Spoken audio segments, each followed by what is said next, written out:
Welcome to Walkabout the Galaxy, the TGIF astronomy podcast. I almost said prodcast. Sometimes. Where the science is universal, the opinions are personal, and the hosts are wondering how the hell this happened. Usually. We are Strange, Charm, and Top the Astroquarks, also known as Josh Caldwell, Addie Dove, and Jim Cooney. Coming to you from the Walkabout studio at the University of Central Florida. Up is up to no good today. Yeah, I thought you were going to say this is the American English podcast. Remember to subscribe to us on all platforms, including YouTube, Facebook, Twitter, and Instagram. Our YouTube videos now feature chapter breaks so you can cheat and go straight to the trivia answers. And we're making YouTube shorts. Are you aware about YouTube shorts? Are those like... Hashtag shorts. So, are these going to be Vine? Grammy, Emmy nominated? No. Oh. You Oscar nominated? Vine? Yes, I remember that it was a thing. And then Vine went away and it got replaced by TikTok. This is my understanding of things. I mean, I think just generally like videos on Instagram and stuff like that replaced Vine. Then on Instagram, there's Reels. There's Reels. Right. And then... and there's Stories on one of the other ones. Yeah. So anyway, this Shorts is YouTube's thing. Hashtag Shorts. Hashtag Shorts. So Do you also just use that like when it's summer? You could. Okay. So you got to be a little bit careful. Always in Florida. I can't promise what you'll find when you do hashtag Shorts, but we do have one short. Hashtag Jorts. It's a blooper. Sort of. It's not really a blooper because it's in the middle of the show. It just happened that Jim made a blooper in a show. I thought you were taking a jab at me just because I'm short. Lenticular galaxies? Oh It no! is. Oh no! Oh no! I thought we were over that. I thought we had moved beyond that. You about just that randomly until guessed just that now. our first YouTube short is actually about granular galaxies. Yeah. Jeez. Yes. That's amazing. Oopsie daisies. I love it so much. You can also learn. Sorry, Jim. I mentioned Up is up to no good, but you can do a little research about Upquark now on www.walkaboutthegalaxy.com. Oh, we're getting our website updated. We are. Updated? Good one, Jim. Updated. Where you can also see how to order a Walkabout shirt. Contact us anytime at wtg@ucf.edu, and definitely do contact us that way if you order a shirt so we can get it to you as soon as possible. Our stumper today is high altitude balloonal, Jim. Balloonal? Balloonal. Nope. Balloony.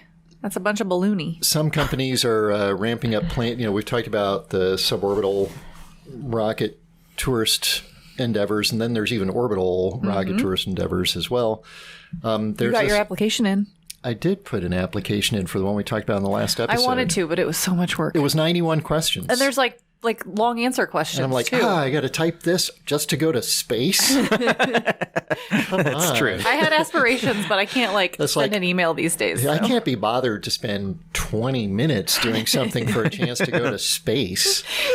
But I did. Good job. Nice. So I think it's pretty much guaranteed because I'm sure almost nobody else will do it. Exactly. Yeah. Right. But there's this whole other realm that's an interesting place to be explored that can be explored with a different technology, namely these stratospheric balloons. So yeah, they're cool. Yeah. Some companies are making these for tourist rides, basically, where you would get in a capsule with, I don't know, maybe 6 to 10 or 12 people, including 1 or 2 flight attendants or concierge, or maybe not concierge isn't the right word, but an attendant or assistant, and there's facilities and probably champagne and things like that. So nice. Kind of roomy. Yeah. There's no blast off or anything like that. It's a gentle 2-hour ascent into the stratosphere. So we're talking altitudes about 100,000 feet compared to the suborbital flights, which are going to about 300,000 feet, and orbital, which would be going to about 1 million feet or so. 1 million. You rarely hear orbital distances given in feet, but there it is. I have to work that out, but that's about right anyway. So Order of magnitude. You're in space at that point. you're in space. And so these are in the stratosphere, that layer of the atmosphere we call the stratosphere, which is well above where commercial airplanes fly, which is in the 35 to 38, 39,000 foot range. Question, and you spend a couple hours up there and then drift back down. Question is, if you guys were going to take one of those balloon rides, and you don't have to fill out a 91-question website survey to do it. Awesome. Okay, I'm just giving it to you. Where would you want to have your 2 hours floating above the Earth and the Earth's stratosphere? Addie? You can go first. I know my answer, but First of all, I'm going to need about half a bottle of Klonopin to do that. Oh, really? Oh, yeah. Freaking Are you out. kidding me? That's Yeah, a giant. the balloon- That's a giant nope. but why, really? Well, it's a little bit. I feel you on that because I don't know. Balloons scare me. It's just so tenuous. Like, do balloon animals scare you? Yes. They can pop. Maybe it's because they're my grandpa was a squeaky, clown that I'm not fragile, scared of balloons. Stuff like that. His friends made some great balloon animals. Anyway, if I have to go up, You do. I am going to go up. And you know where I'm going to go? This isn't really exactly a place, but I'm going to go over the tropical Atlantic during hurricane season. I want to be over a hurricane. Oh, that'd be cool. I want to see one of these tropical storms from space. Well, Are you high now, enough? I'm telling you that you have to. This is your whole ride. I don't care. Yeah. So you're going up and down. So Yeah. But they have like traverses a little bit. Like Yeah. the one, like I'm going Worldview up has, through. Like, a I'm going up racetrack through it. in New I'm going up Mexico through that it. they're gonna- go up through the eye. So you're scared of the balloon, but you're going to ride on a balloon. If I'm doing it, I'm going whole hog here. Yes. Well, I want to see, because 100,000 feet, that's high enough, right, to be above is. all of the action You're on not in the troposphere. Right. You are well above the Yeah. top of the you're above the tropopause. Right. I think that would just be a wildly Weather cool has thing to see. stopped. And the reason for that is there's no more convection, right? Right. So the temperature profile of the atmosphere it decreases from the surface up to what we call the tropopause, which is about where airplanes fly, or about 10 miles up, right? And then Now he's going to miles. I know. 50,000 feet. And then it starts getting warmer as you go further up in the atmosphere because the atmosphere is absorbing UV at that altitude, and it's a source of energy. And that inhibits convection, Right. which is what drives weather. So once you hit that temperature reversal, Yeah. the hurricane stuff, none of that stuff is going above. Would you be safe from the Tonga volcano eruption? Probably not. I don't think No. so. No, you that would one went not. like up into the stratosphere. Right. Yeah. And that's why some of these giant super cool. volcanic blasts of the past, like Pinatubo, is one that's sort of in the textbooks because we have data that show the global temperature drop due to the Pinatubo, because it put stuff up into the stratosphere where it could hang out aerosols, little tiny particles that blocked sunlight. Right. Yeah. Crazy. Yeah. What about you, Addie? So you knew your answer. I would go to northern latitudes to see the aurora. Ooh, nice. As soon Good as answer. you started speaking, I was like, yes, that's. That's a good answer also. What about southern aurora? That'd be fine too. Sure. Yeah. Because maybe Antarctica might be a cooler. Yeah. So thing. yeah, I was trying to decide if it would be like super cool North to fly Polar or like South Polar. above Europe and see a bunch of the cities and Right. that kind of thing, or like I don't know, like the Netherlands when the flowers are in bloom or something. I don't know, Yeah. things like that. That would be super cool. But I think the aurora, The aurora. So, somewhere where we know the aurora. So are you're gonna be looking up, active. because that happens even above. Yeah, so there you'd be looking up. 100,000 feet. Yeah. Interesting. But I still think it'd be cool from that, That would be vantage I point. think Like it would it be would be. different from that vantage point. You might be sort of looking, you're up, but I think also just sort of like out. Right. Yeah, because you can see them from I've seen airplanes, it like from at airplanes, different. and I was just looking horizontally. Right. Yeah. Yeah. Awesome. What about you? Cool. I think I like your answer. Thanks. And I'm thinking maybe Scandinavia region. Ooh, yeah. You know, northern. Yeah. I would love to go to Antarctica someday, though. So if I can, two birds, one stone it. Two birds, one stone it. What about if you were going to be that same altitude above the 1 bar level or surface of any object in the solar system? Well, that eliminates all of the like just ones that don't have atmospheres. Or the surface. So you Or could the go- surface, I see. I mean, it's obviously you can't have a balloon above the surface of the moon, but suppose you could hang out at that altitude, 100,000 feet above the surface of the moon or Mars, or 100,000 feet above the 1 bar point in Jupiter's atmosphere. That's what I'm saying. I'm sticking with Venus. kind of my idea that I'm going right above the great red Storms. spot of Jupiter. Oh, nice. I don't really know It's enough so about the big. physics of Jupiter's atmosphere to know how deep into the atmosphere the great red spot is, but I assume it's below It the point is. you're talking about. It is. Yeah. Yeah. You would be above the great red spot, but it's so much larger than your distance above it that I don't think you would be able to like look down and go, there's the great red Right, spot. right. But you could see all kind of awesome lightning and various other fun I think things in you'd theory. see some crazy stuff Yeah. almost anywhere on Jupiter. Yeah, I'm going there. It'd be cool for the same reason to go to like the poles of Saturn and see aurora there. Yeah. But I think maybe Venus. I think that would be super interesting. It'd be Wouldn't we low. Oh, no. kind of a hazy mess in there. Yeah. Mm. Yeah. Yeah. Yeah, I would go interesting. With all those life forms that are up at 100,000 Exactly. feet, whatever, right? Exactly. I'm totally going I'm going to with David Saturn Grinspoon, and we're going to have... Because you can look down at the... I'd go to like the North Pole of Saturn. Okay. Oh, yeah. The hexagon? Hexagon. Yes. So, like, not exactly the pole, or maybe over the pole, because there's this giant vortex at Saturn's North Pole. And then I'm going to have a beautiful view of the rings. Oh, that's going to be nice. Maybe. Yeah, maybe. I have to think about... I'm not going to be able to see all the rings because I'm going to be too close to the planet. Yeah, you have to be not quite at the pole. Yeah. I think. So I'd have to be down. Yeah. So not at the pole, maybe at like 70 degrees latitude. Yeah. Cool. Well, anyway, today we'll talk about galaxy mergers. Ooh. Nothing about balloons. Galaxy mergers, general relativity, and the asteroid iron giant. I will say about balloons, Worldview is taking reservations now For flights. for flights. Yeah. And You can they're not go the on only their one, I website. think. I think Strato Space Perspective is the other one. That one's here in Florida, I think. Right. but- And they'll be launching Florida, and they're like already have reservations. I assume they're out of our price range.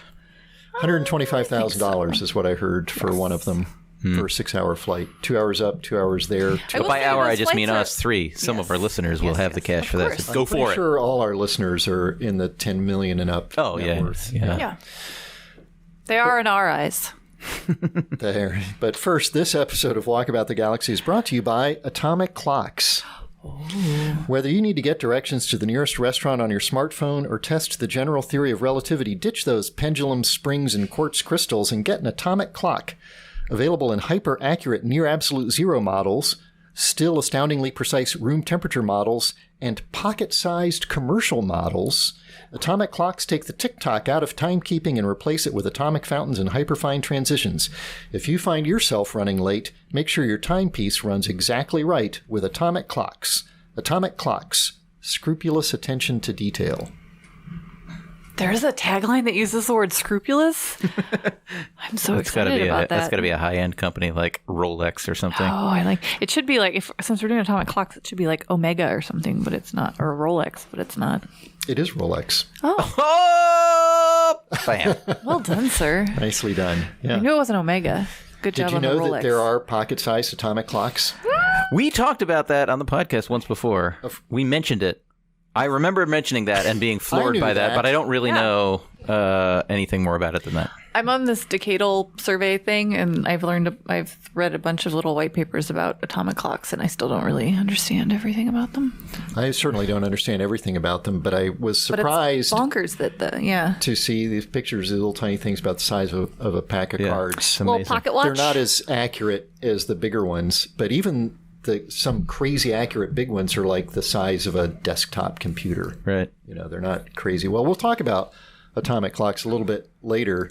But let's start off with there's a little bit of interesting news about, I think is interesting news about the history of our very own Milky Way Galaxy. Yeah. It's is an it? old sucker, isn't it? It's 12 or so billion years, I think. Yeah. Yeah. But hard to trace its history because, It's all moving around. yeah, we're swirling around. I mean, it always amazes me how few times we've actually gone around the Milky Way because it takes like 250 million years to go around once. So Yeah, we've gone around a couple 40 or dozen 50 times Yeah. around the Milky regular Way. like Uranus or something. I don't know. Yeah. But anyway, all of that motion, of course, erases a lot of the history that has happened. And one of the fun Because things, not everything's going around at the same rate. right? I mean, it's a collection of so many stars, and to figure out what's happening, you have to know where things are and where they're going, and that's easy-ish to do for stars that are nearby. Not so easy to do for stars that are on the other side of the galaxy or something like that, right? So we use stellar parallax to find the positions of galaxies, which is basically... Stars.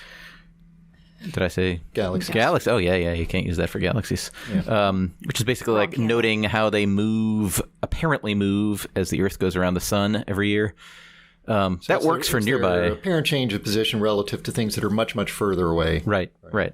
Classic example is you blink your eyes. You blink their eyes, and then your finger, if you're holding it in front of your face, moves, but it doesn't really move. Right? And it's the same thing with stars. They appear to move, but how much they appear to move tells you how far away they are. But that only works for nearby stars. Though recently we've been doing better and better, right? We have this awesome mission, the European Space Agency Gaia mission, which is just an astrometric mission, which is an awesome word. Just means measuring the position of things. Do you have isn't it the astrometric deck in Voyager? there is a astrometry lab or something in Voyager. Yeah, well, because mapping the positions and velocities of things is very important. But Gaia has measured the positions and velocities of something like 1 billion stars in our neighborhood. But unfortunately, 1 billion stars in our neighborhood is still only 1% or 0.5% or 0.1% of the number of stars in our galaxy. Yeah. That's still pretty impressive. It's pretty amazing. I mean, it's amazing. But if you really want to like map out everything that's happening in the galaxy, it's anyway. So It's Gaia. always so fascinating to me that like we have so little idea about what's happening in our own galaxy just because it's like hard to see Right. the thing that you're in. Right. Yeah, We're inside of it. yeah. And to see the other side of the galaxy, you have to look through all the stuff that's in between here and there. You can't always do that. Yeah. It's always remarkable to me. You can see the forest for the trees. Yeah. Yeah. Yeah. Anyway. But in any event, I guess Gaia is making some really cool maps these days, especially with like globular clusters and big blobs of stars that are not in the plane of the galaxy. And that's telling us a lot about the history of collisions and mergers, because that's how, big galaxies aren't actually that far away from their big galactic neighbors and small galactic neighbors. And so galactic collisions are actually not that uncommon in the history of the universe. And we've apparently gone through a few. Yeah, one of my, I'm fascinated by the sort of hierarchy of scales of things, both their sizes and separations from each other in the universe. Mm-hmm. And so we talk about in intro astronomy class a lot, we have sort of scale solar system where the sun becomes the size of a grapefruit. And then the next nearest star, Alpha Centauri, is also the size of a grapefruit-ish, and it would be thousands of miles away. Right, on the other side of the country. So you have thousands of miles compared to a few inches, right, for the stellar separation. Unbelievable. But for galaxies, Andromeda is only about 20 or 25 galaxy sizes away from the Milky Way. Right. So it's a completely different sort of ballgame. Galaxies can run into each other all the time. You never really expect stars to come very close to each other. Right. Right. And so, yeah, I mean, when we look at galaxy clusters, we often see these big elliptical galaxies in the center of galaxy clusters that are the result of the collisions of many, many, many galaxies. Obviously, we're not that, but we certainly have eaten a bunch of smaller galaxies and run into a bunch of those, and I guess that's what this is about. Yeah, they sort of mapped various streamers and things, and you look how fast those things are going, and you can kind of work that way back to sort of figure out, okay, we've had lots of intimate encounters with other giant collections of stars. Right.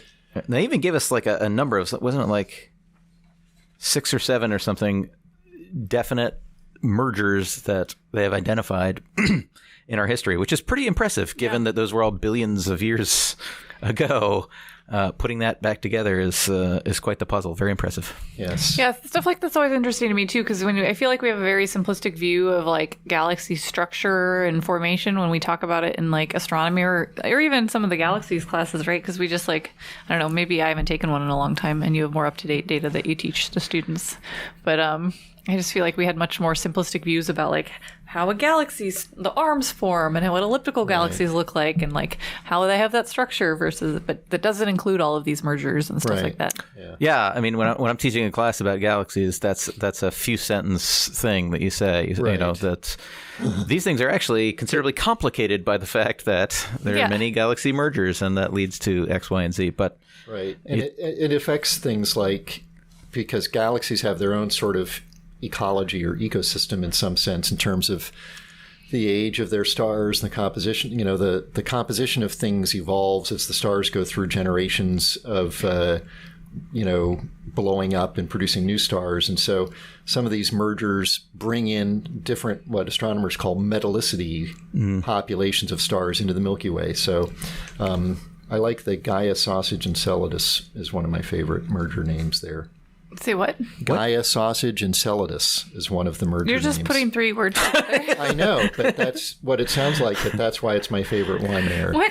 They have the previously known mergers, Sagittarius, Cetus, Gaia, Sausage, and Enceladus. what?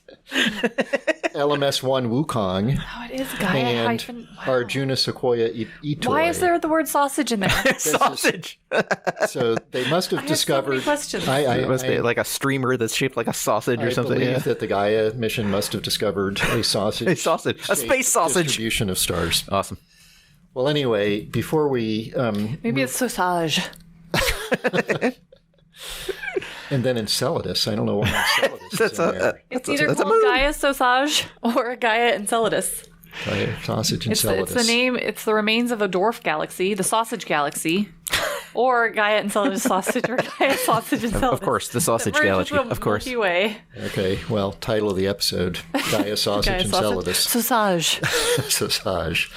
Well, before we talk about our clock theme, Yeah. our trivia has nothing to do with any of this other stuff, but it does have to do with the Stumper in some way. Ooh. Because it has to do with distance from...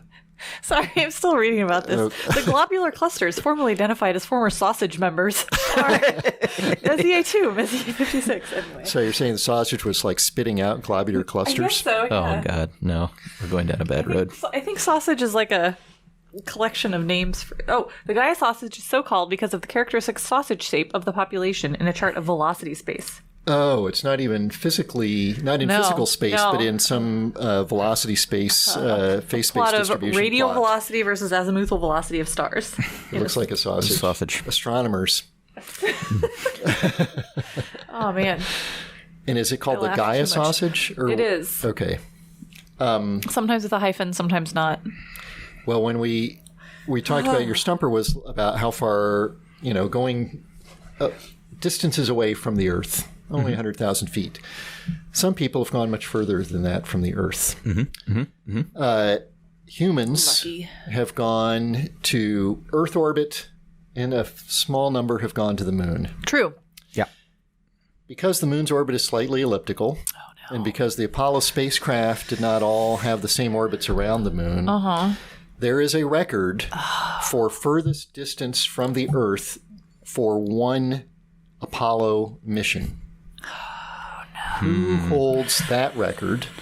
Who, Person meaning or which mission? Apollo mission or which astronauts? Both. Okay. Okay. And that person or persons holds the record for farthest distance from the Earth of any human being ever, obviously.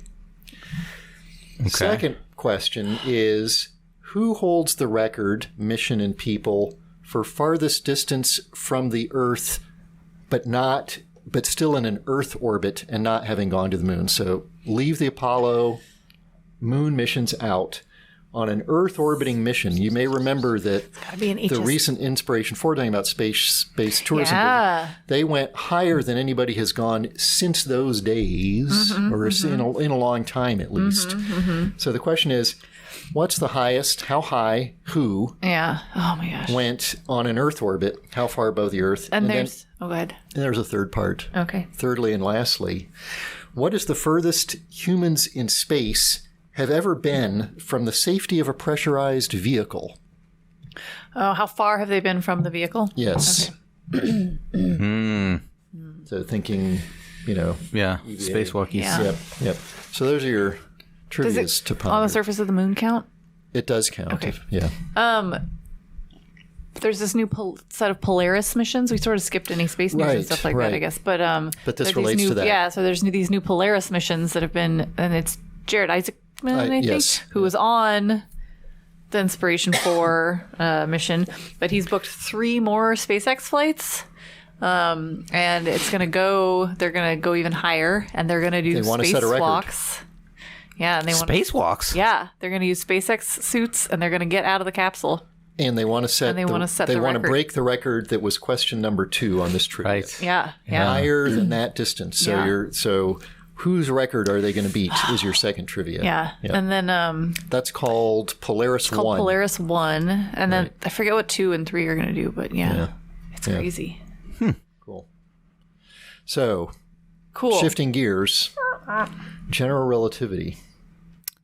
Oh, This is an interesting story because general relativity, we usually think of as involves these grand scales or extreme environments, black holes or the fabric of the universe kind of thing. right. We've just been talking about like distances of 100,000 feet or 100,000 miles or whatever, distances sort of in our solar system or near planets.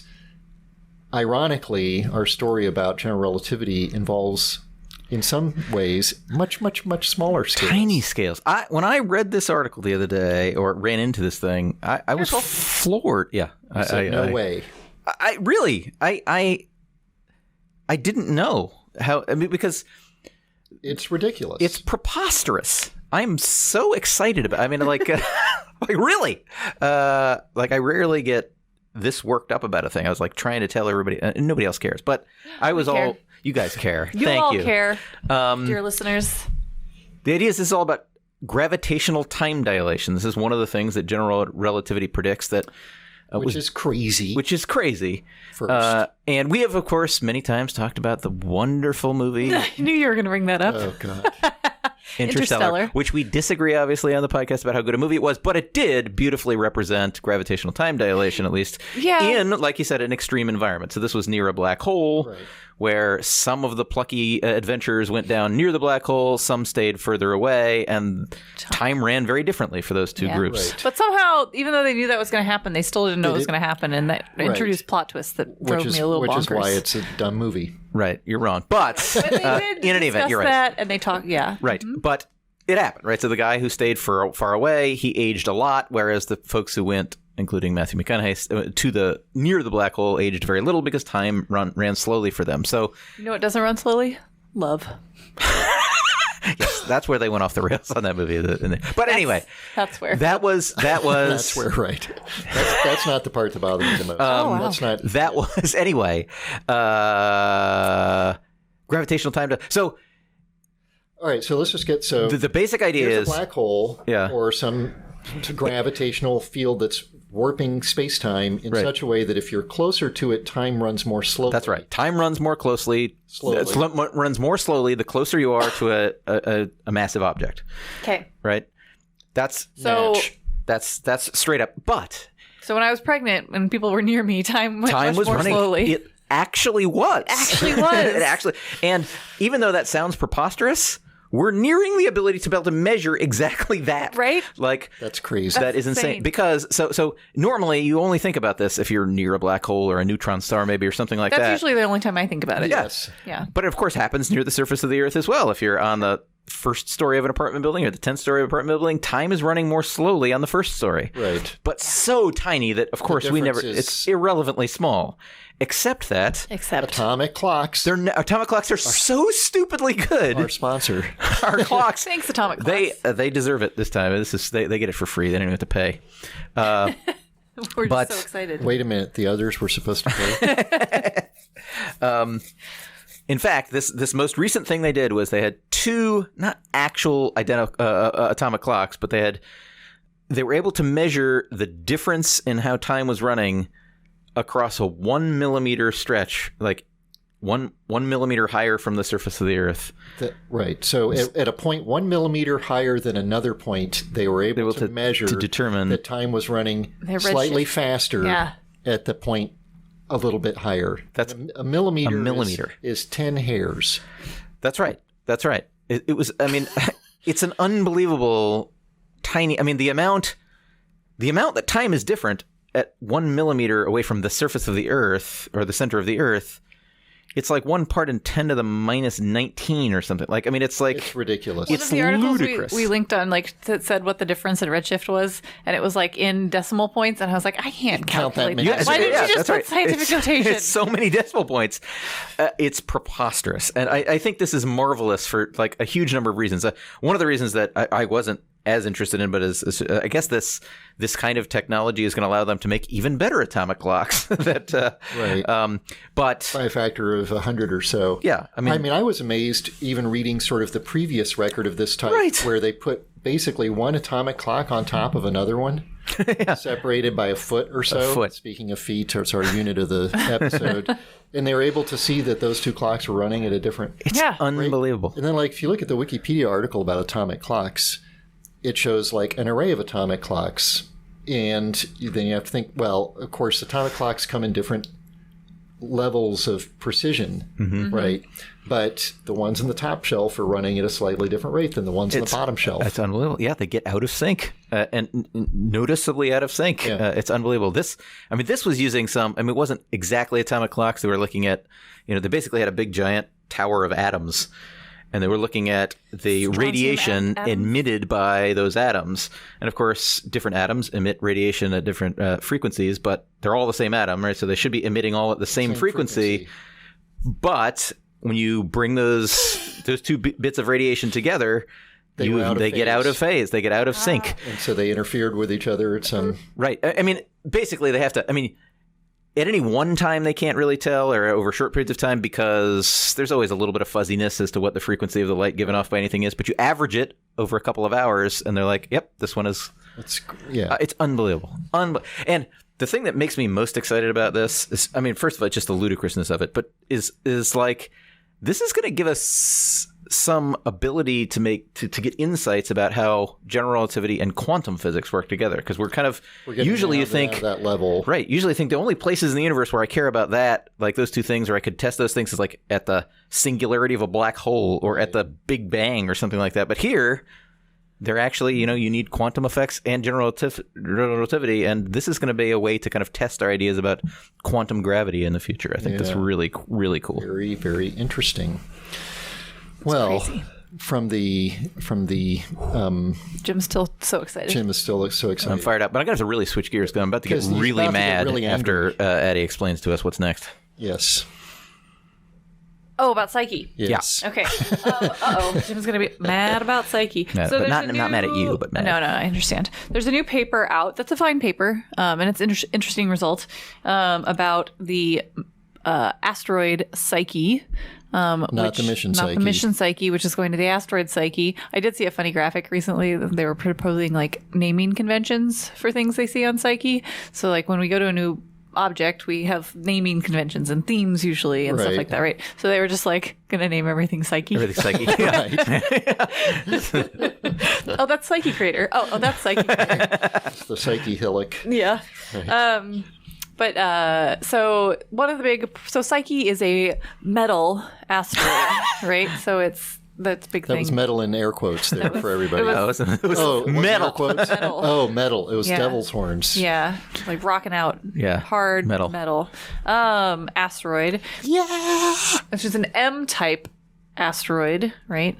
And that's because like its spectra make it look like it's metallic, and there's for a long time everybody said Psyche is just like a chunk, like basically the core leftover of an asteroid that formed. The iron and nickel stuff goes to the center, the metal stuff goes to the center. You get the rocky stuff on the top, and it lost most of the rocky stuff, so it's just this like chunk of metal. Right. And like even when they first proposed and the Psyche mission was selected, they were still sort of saying that, and they have these great graphics of like molten metal asteroids. But there's been a few papers that have said, well, it's probably not all metal based on some spectral observations.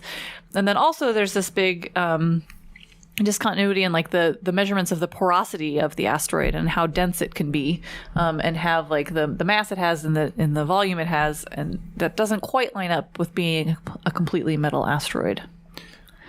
And so this new paper does some modeling to figure out what composition it could be to have sort of this bulk porosity that it has, because it's actually pretty porous, probably. And if it had a pure iron composition, and it basically finds that it has to have like cooled to a certain temperature to maintain the porosity until present, and even then to be like all iron, it's like really hard to get the porosity that they have. That it has. So like, because if it's like molten and it's all iron, it's going to like condense into something that's too dense as it cools, unless it stays at a certain temperature. So I don't know. Mm-hmm.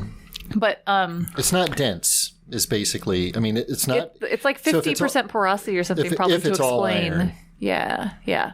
And then it's hard to sort of thermally tell the story of I make an iron asteroid, and you have to cool it pretty quickly, and cool it in such a way that it maintains this sort of high porosity to give it the low density that we see. Yeah. Therefore, it probably isn't all iron. Yep. Yeah. Right. That's the summary. It's just not. It's just not the thing that we originally thought it was. Right. It's not a big giant solid block of iron. Right. Yeah. It's not the Which, chunk I mean, I off think- a core of it or an exposed core Right. Yeah. of an asteroid. And even the Psyche team has been saying more of that lately. And why am I fired up? Why am I so mad? Why are you not so fired psyched up? about Psyche, Jim? Well, because one of our own, the wonderful Beauty Quark, Yes. said this a decade ago. Yes. In a paper, a published Right. paper. She published a paper, and I think I Based will on lay infrared data? 10% of the blame at her feet for Okay. not being forceful enough about that. She would come home and say, Psyche is not a big giant thing of metal. And I said, you should say that. And she Proclaim did, it but to not, the but not forcefully enough. Sure. She needed to stand up at meetings and interrupt people in their talks and be like, it's not It's metal. not friggin' metal, you morons. But she didn't do that. People generally don't do that. That's a hard thing to do. It is a hard thing to do, especially when you're young. She did this as her like PhD thesis work, Yeah. and it's hard when you're young and career to do that. But she said that, and she published it. And she published it, and so you really should, the paper here is great, but really should It does not cite said paper. cite Landsmet et al. Prior work indicating that it's- no duh, it's not metal. Yeah, we knew that. It cites a newer paper that talks, because there have been a couple of other newer papers that have Right. looked at spectroscopically why it's probably not metal. Right. Yeah. Right. So I do think that for a while I was like, oh, so it's not metal. So why the hell did we go to? Why are we going there with Psyche? But I think it does turn out that it is at least very interesting. There are some significant mysteries. I mean, the reason why. Well, somebody guess- thought it was metal in the first place. Right. And there's metal there, I gather the reason why is a thing called its albedo, right? How reflective it is higher than can be attributed to these kind of things normally. Like its albedo is associated with things that are like metals, and that's why I think they thought it was a metal thing originally.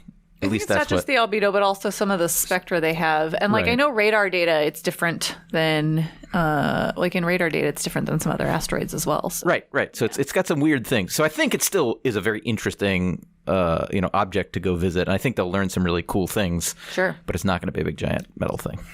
No. least The that's Psyche mission gets there 2026 or When so. does it launch? I 26. forget. Next year? I think it launches next year. So, yeah. We'll know much more. Now, there's some, I don't know, now I'm kind of, in some ways, more excited about the this Psyche year. mission. August. Yeah. It's launching August of this year and getting there in 25 or 26. Yep.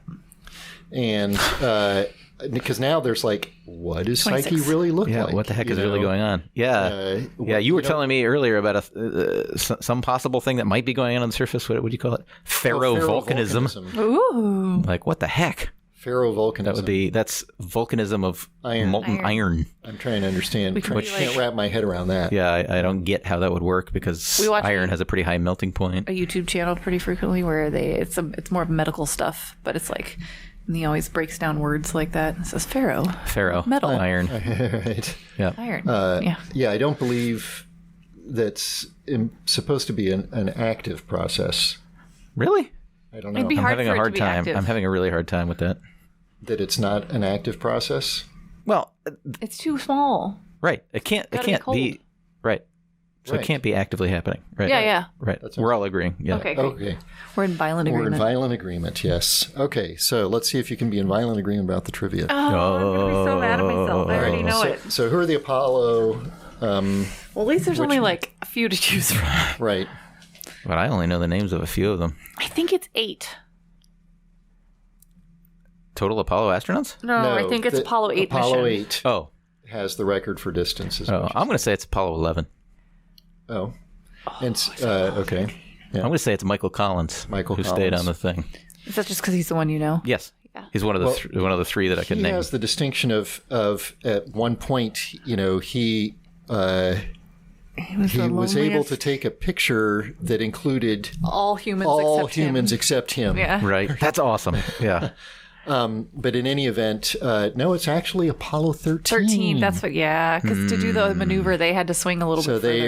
they're heading to do a lunar landing mission as Yeah. Apollo 11 and 12 did. Of course, had the famous problem, and so instead they looped around the moon and came back. They almost And I don't know changed how it. much of it is because of any changes in their trajectory or that, or just happenstance with whatever the lunar position and distance from the Earth. But they were 400,000 kilometers and change from the Earth. What's the next closest?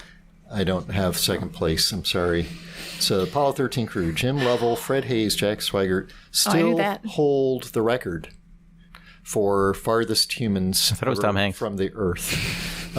They were 254 kilometers above the lunar surface.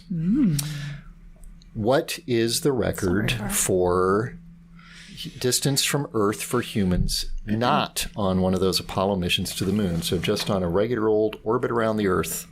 And for reference, the space shuttle and the space station, all those things, they're typically at around a few 400 kilometers or so, like that. Okay, 200 to 250, 300 miles. Not very high, right? A couple hundred miles. So I think it's something like, a Hubble servicing mission or something. Ooh, I like that guess. But I don't know a number or a, like, what do you want from us? A number? So that's, I mean, that's, you can, if you had the number, that'd be awesome. I don't have numbers. But yeah. I think it's a Hubble servicing mission. A Hubble servicing mission. Jim, what do you think? I'm going with the Ridge, Yuri Gagarin. Really? Oh. That's a bold and surprising move. It's actually Gemini 11. So you were closer than I was. Charles Conrad Jr. and Richard Gordon Jr. reached an altitude of 1,369 kilometers above the surface Gemini of the 11? Earth. Yeah, so the Gemini mission was when they were practicing docking, which was a critical component of the Apollo missions because they had to launch all that stuff up there on a single rocket, but then maneuver and put the command module together with the lunar module and just docking maneuvers, and then coming back as well, right? They have to dock. So the Geminis, a lot of these deep space docking maneuvers. I'm not sure why they fired their motor to get up that high, but that's significantly higher. Yeah, and that's the 11 record. was the last one, yeah? I believe that was the final Gemini mission. Yeah. And so, maybe there's a 12. And that is the record that the Polaris 1 12. Jared Isaacman mission will be trying to break. And your final trivia was, what is the furthest that people have been from the safety of a pressurized vehicle while on an EVA in space? Yeah, I mean, I've seen those pictures of a few of those. I mean, because of course they're usually tethered. Like the classic one. And then they did a few times where they used those rocket packs and were untethered. Yep. But I have no idea. I mean, I will say 100 yards. Okay. I'm going to go yards. Good. Like the to try and get as many different possible units of length in this episode as we can. So I think I'm going to go back to my mooner question. Yeah. My moon hypothesis, which is because they drove the lunar roving vehicles a decent distance. Nope. And that distance was a few kilometers. Okay. I forgot about those. Yeah. Well, I'm going to give you both the win on this one because we'll take it. That's confusing. Jim is getting it. 100 meters was the furthest distance for Bruce McCandless on the most distant untethered. Yeah. Oh, that's pretty close to 100 yards. Spacewalk, and 7.6 kilometers was the furthest distance for Apollo 17 astronauts from on their second of three sorties from the lunar module. That's farther than I would have thought. Yeah, that's far. I would not have suspected they went that far. That would be scary. Yeah. What if your thing breaks down? I know. I guess you're hopping back, but that's right. which would be fun. But the old moon bunny shuffle back to the lunar lander. Yeah. Oh, that's pretty scary though. Yeah. Well, while it may have felt like trying to measure the difference between two atomic clocks, it was just another episode of Walkabout the Galaxy. Create your own hit podcast and then review us on it. Yeah. Be sure to follow us on Facebook and Instagram to get all our updates and check out our website at walkaboutthegalaxy.com. Subscribe to our YouTube channel. Our videos now feature chapter markers so you can skip to the good stuff, whatever the good stuff may mean to you. Aww. Catch up on old episodes wherever you get your podcasts. Follow us on Twitter at walk_the_galaxy. And ask us questions anywhere using hashtag AskWTG. Our theme music was composed by Richard Drusik. Production assistance is provided by Logan Basinger. Thanks to our listeners in England. Fear not, up will return. And around the world. Stay safe. I'm Josh Caldwell. I'm Addie Dove. And I'm Jim Cooney. I was waiting for you guys to go first for some reason. We've done this before. How does this part go? This is only episode 271. You would think I wouldn't have to be reading it anymore. We're the Astrocork, signing off until the next episode of Walkabout the Galaxy. Atomic clocks.